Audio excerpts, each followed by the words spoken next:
Assalamualaikum warahmatullahi wabarakatuh. Selamat pagi anak-anak ibu. Gimana kabarnya, sehat? Alhamdulillah. Anak-anak, sebelum kita memulai pelajaran kita pada pagi hari ini, adalah kita berdoa ya. Sebelum berdoa, kita menyanyikan lagu tentang laba-laba kecil. Kita hitung sama-sama.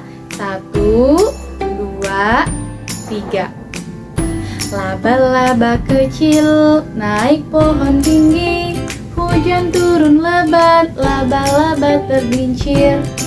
Ini matahari, ini pohon tinggi, laba-laba kecil naik pohon kembali.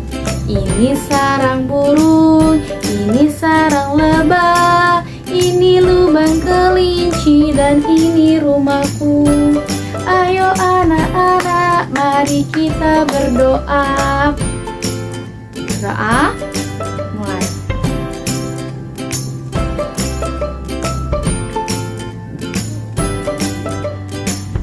Alhamdulillah.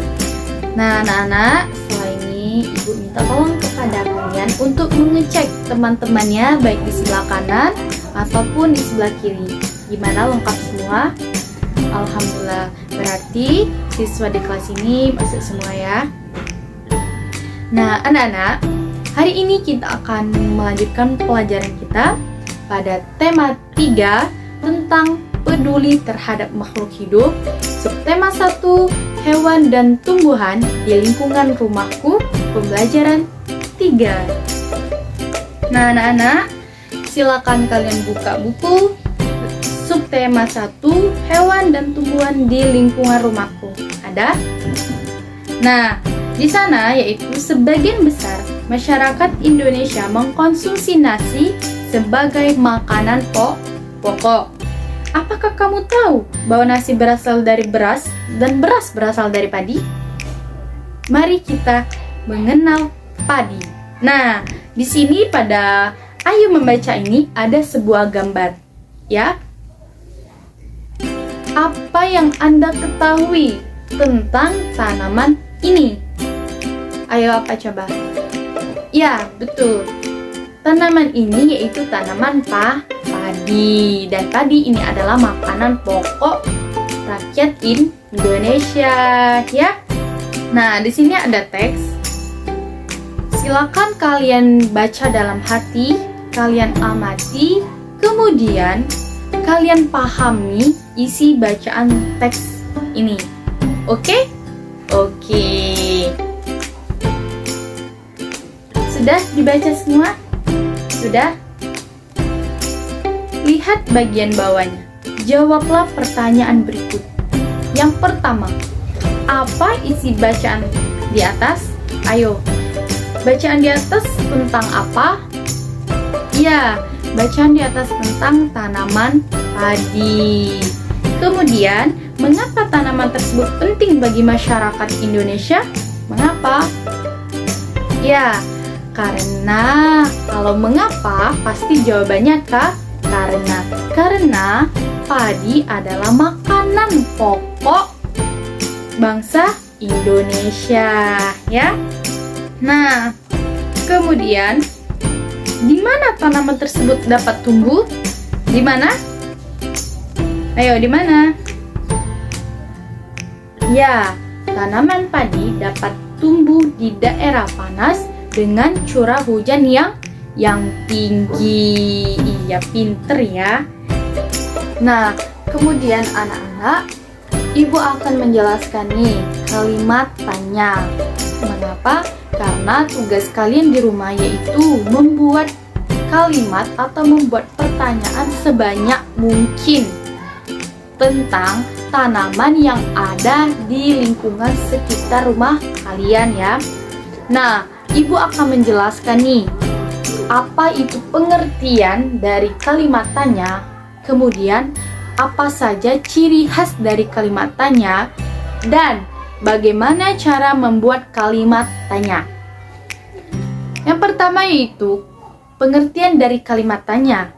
Kalimat tanya adalah kalimat yang berisi pertanyaan yang diajukan oleh seseorang kepada orang lain untuk mendapatkan sebuah jawaban, ya. Nah, kemudian ada pun ciri khas dari kalimat tanya nih. Yang pertama, di akhir kalimat bernada naik. Yang kedua, terdapat kalimat tanya. Jadi, kalau kalimat tanya itu di akhir kalimat harus ditandai atau harus disertai dengan kalimat tanya. Nah, kalau kalimat perintah itu di akhir tanda baca apa? Titik, koma, tanda tanya, atau tanda seru?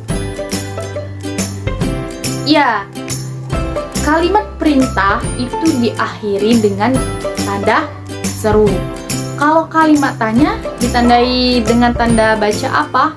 Tanda baca yaitu tanda tanya. Iya, pinter ya. Nah, itu adalah ciri khas dari kalimat tanya.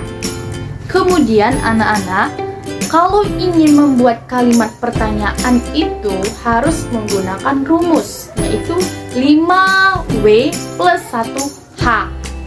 Yang dimana 5W plus 1H ini, what itu apa, who itu siapa, when itu kapan, where itu di mana, why itu mengapa atau kenapa, dan how itu bagaimana.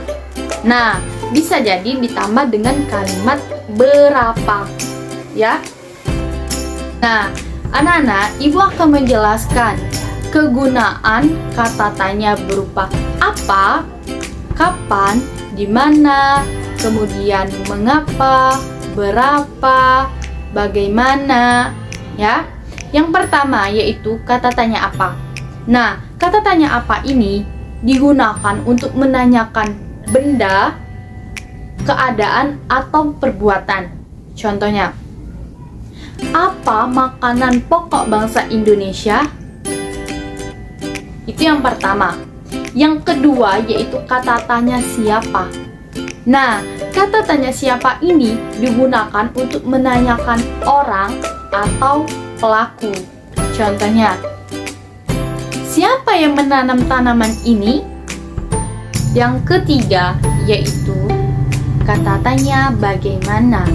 Nah, kata tanya bagaimana ini digunakan untuk menanyakan suatu keadaan ataupun kejelasan tentang suatu hal. Contohnya, bagaimana cara merawat tanaman ini?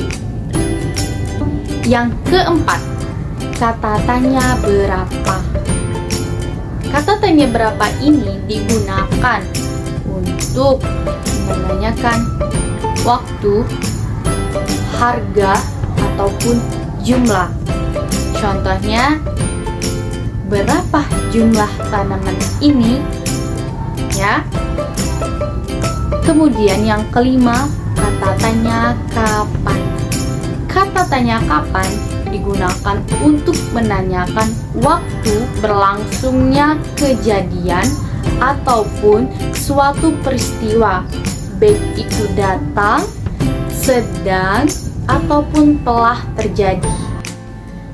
Nah, contoh dari kalimat tanya kapan itu, misalnya, kapan tanaman ini akan dipanen?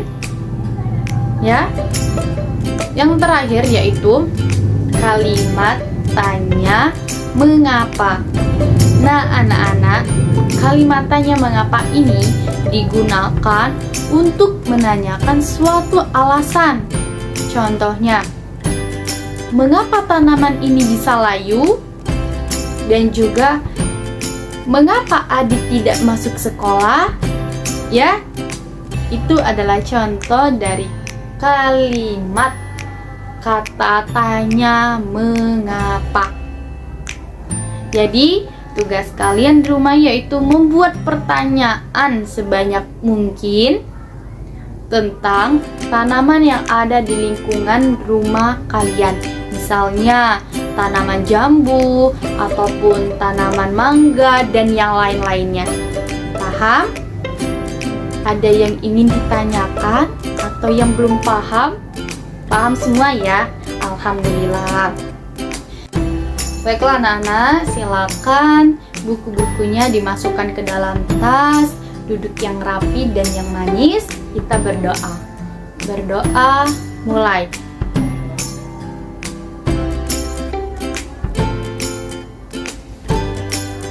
Alhamdulillahirrahmanirrahim. Anak-anak, semoga ilmu yang Ibu berikan kepada kalian hari ini menjadi barokah dan bermanfaat. Dan Ibu mohon maaf yang sebesar-besarnya apabila ada kata yang salah ataupun perbuatan yang salah. Ibu mohon maaf kepada Allah. Ibu mohon ampun. Ibu akhiri. Wassalamualaikum warahmatullahi wabarakatuh.